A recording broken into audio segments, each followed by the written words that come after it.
নমস্কার বন্ধুরা, মৌমিতা রান্নাঘরে আপনাদের সবাইকে স্বাগত জানাচ্ছি। আজকে আপনাদের একটা আমি খুব চটজলদি চিকেনের রেসিপি করে দেখাবো, যেটা 15 মিনিটের মধ্যেই আপনাদের রেডি হয়ে যাবে। দেখুন এবারে কিভাবে আমি চিকেনটা রেডি করছি। এটা আমার 500 গ্রাম চিকেন রয়েছে। এটাকে আমি ভালো করে ধুয়ে একটা বাটির মধ্যে নিয়ে নিয়েছি। এবার এরই মধ্যে আমি এই পেঁয়াজ কুচিটা দিয়ে দিচ্ছি। কিছুটা পেঁয়াজ, এটা হচ্ছে আদা রসুন পেঁয়াজ আর টমেটো বাটা একসাথে আমি পেস্ট করে রেখেছি। আর কিছুটা পেঁয়াজ আমি এখানে কেটে রেখেছিলাম, সেই কুচনো পেঁয়াজটা আমি এই চিকেনের উপরে দিয়ে দিচ্ছি। এবারে এই যে দেখুন কুচনো টমেটোটা রয়েছে, এইটাও আমি চিকেনের উপরে দিয়ে দিচ্ছি। এবার দুটো কাঁচা লঙ্কা দিয়ে দিলাম। এবার এই বাটা মশলাটা আমি পুরো চিকেনের উপরে দিয়ে দিচ্ছি। তার সাথে কিছুটা টক দই আমি ইউজ করব। পরিমাণ মতো একটু টক দই আপনারা দেখে দিয়ে দেবেন। এবার তারই উপরে আমি কিছুটা নুন দেব। পরিমাণ মতো, চিকেনের পরিমাণ দেখে আপনারা নুনটা দিয়ে দেবেন। এবার এটাকে ভালো করে মিক্সড করব। আর সঙ্গে দেখুন এটা রয়েছে আমার গুঁড়ো মশলা, যেটা আমি এখানে কিছুটা ইউজ করব আর কিছুটা কড়াইতে আমি ইউজ করব। এবার এইটা হচ্ছে জিরে গুঁড়ো, ভাজা জিরে, এটা কাশ্মীরি লঙ্কা, এটা শুকনো লঙ্কা, এটা হলুদ গুঁড়ো, এটা জিরে গুঁড়ো, এটা এটা চিকেন মশলা, আর এই তেজপাতা আর গোটা গরম মশলাটা আমি ফোড়নে দেব।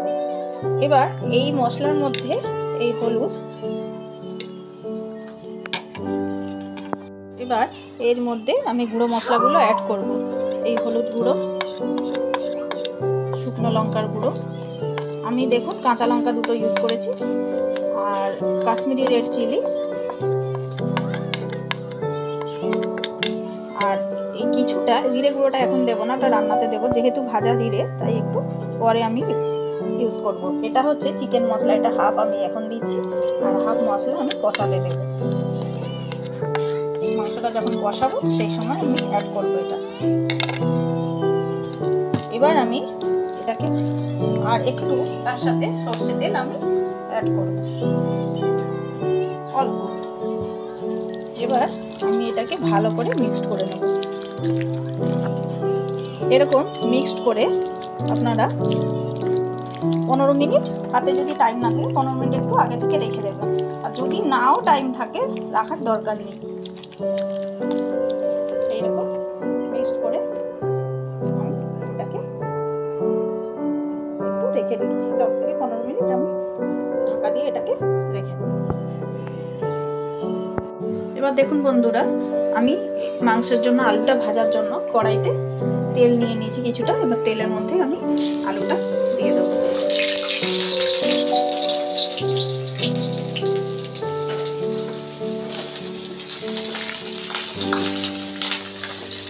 এবার তার উপরে কিছুটা নুন আমি দিয়ে আলুটা ভালো করে ভেজে তুলে রাখবো। এবার দেখুন আমি আলুটা ভেজে তুলে রেখেছি। এবার আলুটা আমি সাইড করে রেখে দিয়ে এবারে এই কড়াইয়ের মধ্যে আরেকটুখানি তেল দিয়ে সেই তেলের উপরে আমি গোটা গরম মশলাটা ফোড়ন দিয়ে দিলাম আর তেজপাতাটা দিয়ে দিচ্ছি। গরম মশলাটা একটু ভাজা ভাজা হয়ে গেলে আমি এবার এরই ওপরে এই চিকেনটাকে দিয়ে দেবো। ম্যারিনেট করা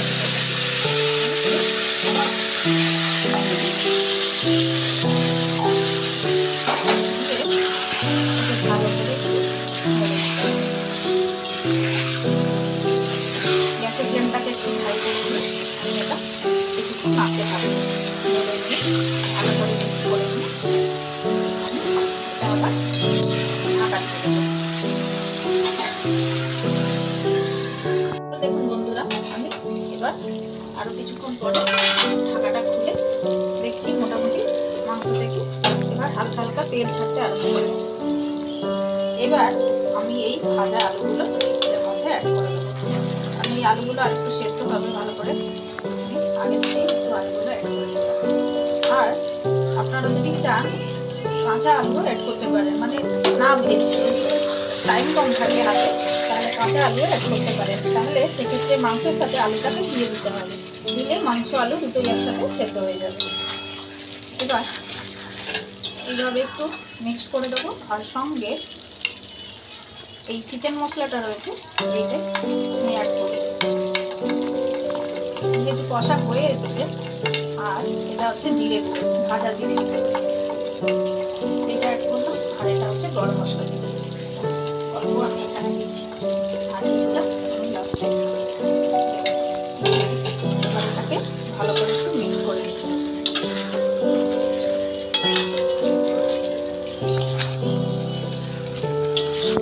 এবার দেখুন বন্ধুরা, আমি 5-7 মিনিট পরে ঢাকাটা খুলে এবার একটু চিকেনটাকে নেড়ে দিলাম, নাহলে তলা থেকে লেগে যেতে পারে কড়াইতে। দেখুন চিকেন থেকে কিরকম জল বেরোচ্ছে, এই জলটা শুকানো অবধি আমাকে ওয়েট করতে হবে। আবার আমি একটু নেড়ে দিয়ে আবার ঢাকা দিয়ে দেবো।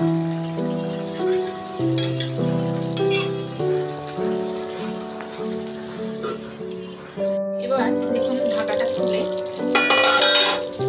চিকেনটা এই অবস্থা মোটামুটি রেডি হয়ে গেছে। চিকেনটা একদম মশলা থেকে তেল ছেড়ে রেডি হয়ে গেছে। এবার তার উপরে আমি কুচনো ধনেপাতা ছড়িয়ে দেবো,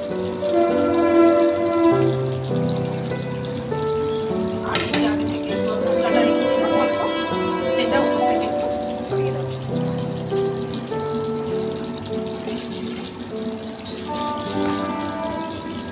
দিয়ে এবার আমি একটু নেড়ে নেবো।